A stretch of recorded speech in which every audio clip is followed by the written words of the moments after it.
there. It's a very beautiful day, isn't it? Do you mind if I sit here for a moment and enjoy the view? It's really quite the scene here. Everything to suggest the wonders of nature, and with just the right amount of artifacts to keep the nature within certain limits. This charming little pond here, for example. Only a trained eye could pick out the stones outlining the boundaries, giving form to them, while appearing to be really where they are, and doing nothing.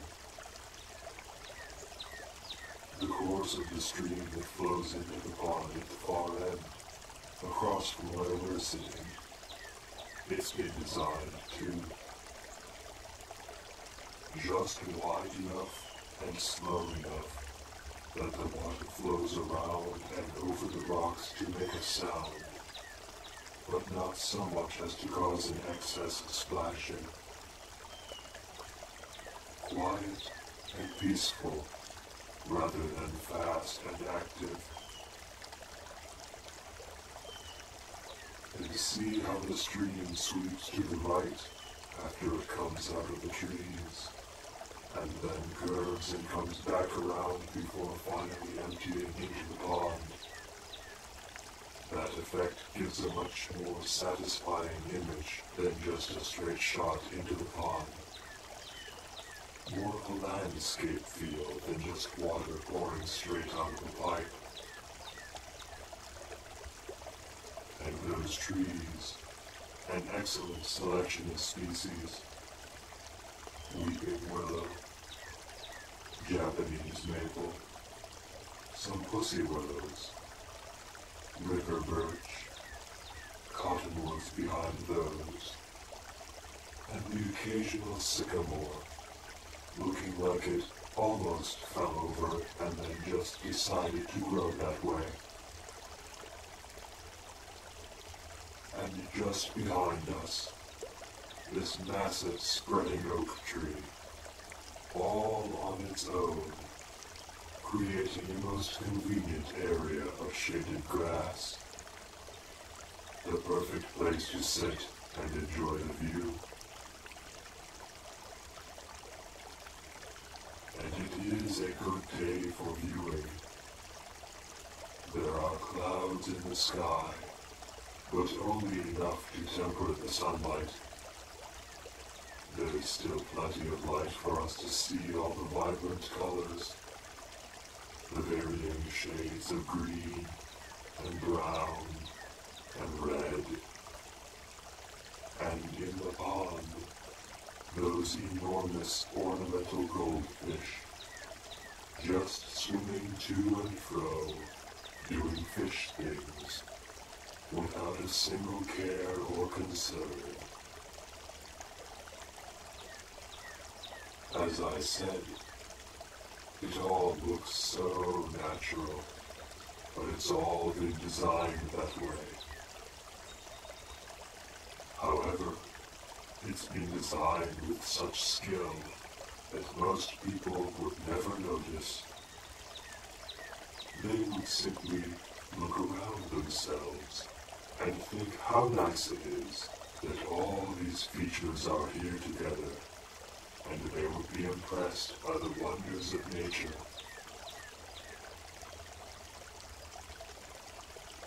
You did a good job with all of this. A very fine construction indeed. Oh yes, of course I know that you're the one who made it. This is your dream, after all. And with you being such a talented dreamer, such an inspired creator of the natural features of dreams, few humans are possessed of such finely honed skills when it comes to creating the ideal dreamscape. It is quite the beautiful place. quiet, peaceful, relaxing. A perfect place to dream oneself into. To step into as a diversion from the concerns of waking life. A private refuge. A place to escape to when times are troubling. It would be a real shame if something were to happen to it. You seem a bit perturbed, as if you weren't expecting to hear such a statement uttered in your own private dream retreat. You are aware that you are dreaming this, yes? That you are currently sleeping, and that all of this is taking place inside your slumbering mind? Good. That is good to hear. Many of the more talented dreamers, and there are few who approach your level of proficiency, to be sure. Most of them are not really aware, at a lucid and conscious level, that they are creating such places when they dream. They only know when they awaken that they have had beautiful dreams, and perhaps know vaguely how to find their way back to such places again, though they return often to visit them. You, however, yours is a skill that allows you to actively seek this place out, to work with it, to add or subtract as suits your desire during each visit to this place. This quiet, simple, beautiful place. And as I said, it would be a terrible tragedy if something were to happen to it. Something unfortunate. Something destructive. Now do I have your attention?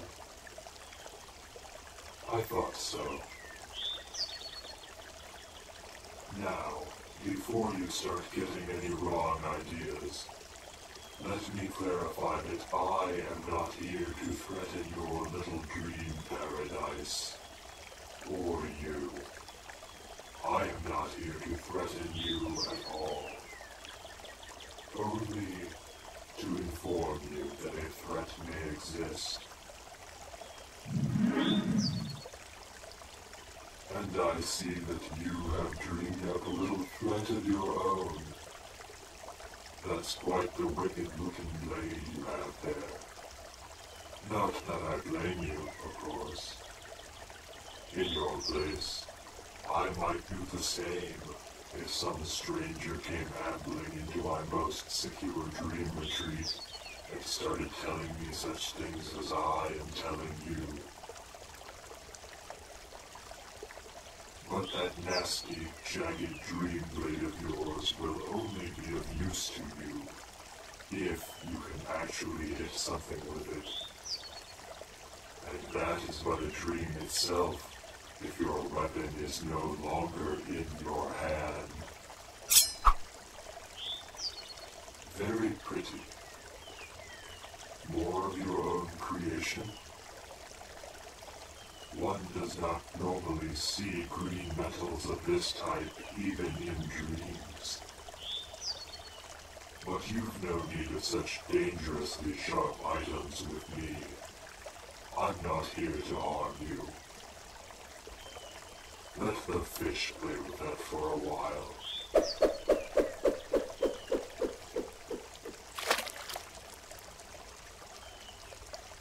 Now that that's gone, are you willing to hear me out?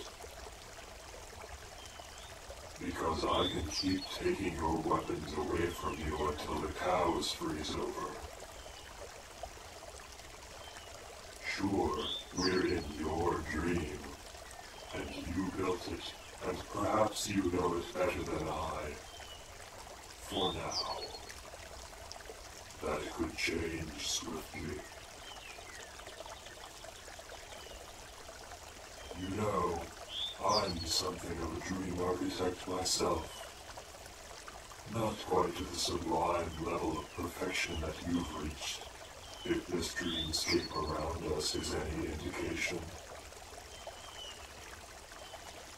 Mine is more of a fast action, brute force sort of skill. But I've got a lot more experience at this sort of thing than you do. Because for you, this dream sculpting is only something you can do while in the act of dreaming. Whereas I have spent thousands of your years doing practically nothing else.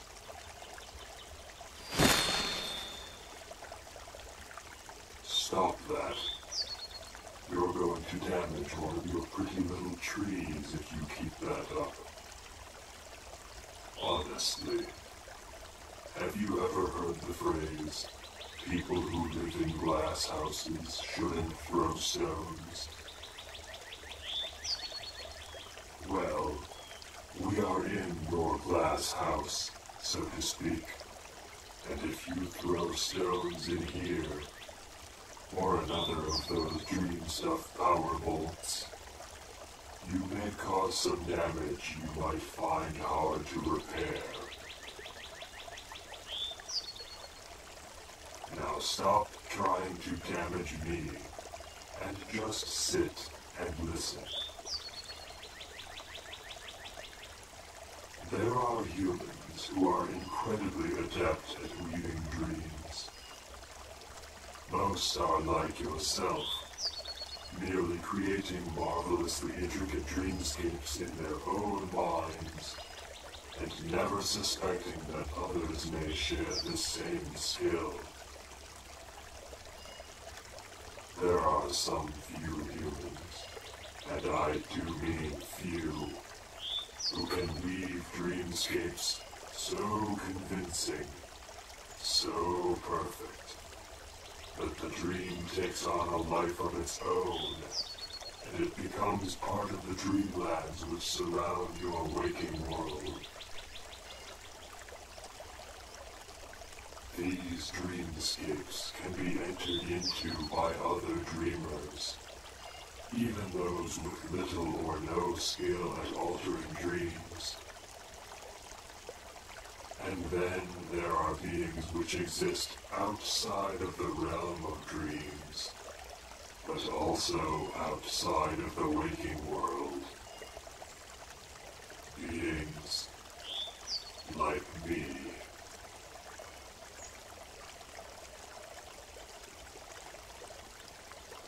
Really? Are you certain of that? Just how sure are you that I am human? In a dream, how could you tell for sure? Tell me, what do I look like right now? Describe me. I'll wait. You can't do it, can you? Even though I am sitting right here, almost close enough to touch, sitting right here in front of your eyes, you are unable to put into words what your mind is seeing. Isn't that interesting? And do you know why it is? Because I am not human. Demon is the term most often used. Though not in the sense of an evil being, or a fallen angel, or anything like that. We demons are not creatures of evil in any sort of religious context. That's something you humans have cooked up entirely on your own. At least in this particular level of reality. No, we are creatures from higher planes of existence. It's a ridiculously complicated thing to have to explain to someone who is dreaming. And I won't bother trying just now. What I will take the time to explain is that there are demons whose ability to manipulate the stuff of dreams, to shape the dreams of others, to invade the dreams of others. There are demons whose skill in this arena is as great compared to yours as your artists Da Vinci and Michelangelo would be to a child tipping over a bottle of ink. And some of these demons are benevolent and move about the dreamlands looking for talented dreamers to play with, to interact with, to teach, even to learn from. And others, which desire nothing more than to rip and tear their way into some little secluded paradise like this one, devour all that they find within, and leave the mind of the dreamer who created it as empty of dreams as a hollow gourd. Just think of what that would be like. Look around you at this place you've made. The trees, the pond, the stream, the fish. See, over there, that clever yellow one is looking at us even now. All of this, gone. Gone from the dreamlands, gone from your mind, not even a memory left over. Nothing left at all. Vanished utterly. Do you know what it is like to be unable to dream? It is not pretty.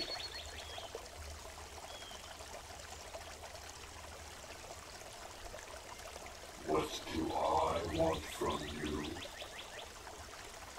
Finally, some sensible thinking. What I want is simple, rational, and beneficial to us both. A symbiosis of sorts.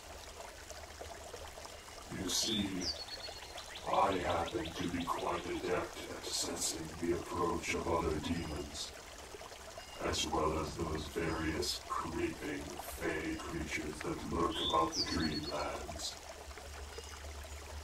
They are something else entirely, and we can talk about that another time. So, what I can do for you is to keep watch over your dreams. Make sure nothing nasty and dangerous gets too close, and send them off packing if they do. And above all, make sure and certain that nothing gets in. And all I ask is the tiniest corner of your mind to reside in. A small, little patch of this charming creation of yours to call my own. Maybe something out of sight behind those trees over there. It could be a cave, or a hollow tree, or a nice little burrow delved into the side of a hill. It's all the same to me, and you won't even notice it from here. And in time, it may even be possible that you can learn to create dreams that others can share. With a little help from me, of course. Yes, together we could make a fine pair of dream shapers indeed.